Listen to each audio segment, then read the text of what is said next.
জমায়েত ভারতবর্ষে পূর্ব ভারতের কোন জায়গায় হয়নি।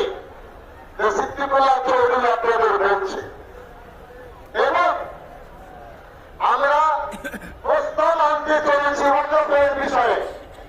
আমি তার আগে আমরা যার কাছ থেকে জমিয়ত পেয়েছি সেই সমস্ত বুজুর্গ ব্যক্তিদের স্মরণ না করলে আপনারা ইতিহাসকে ভুলে যাবেন। ফুরফুরার দাদা হুজুর হযরত আবু বকর সিদ্দিক রহমতুল্লাহ আলাইহ, মাওলানা আকরাম খান সাহেব এরা জমিয়তের বাংলা গঠন করেছিলেন। দিল্লিতে যখন জমিয়ত গঠন হলো অল ইন্ডিয়া, হযরত আবু বকর সিদ্দিক বললেন আমি আর বাংলা জমিয়ত নয়, সারা ভারতের জমিয়তের সাথে যুক্ত হতে চাই। মাওলানা আকরাম খান সাহেবকে দিল্লি পাঠালেন।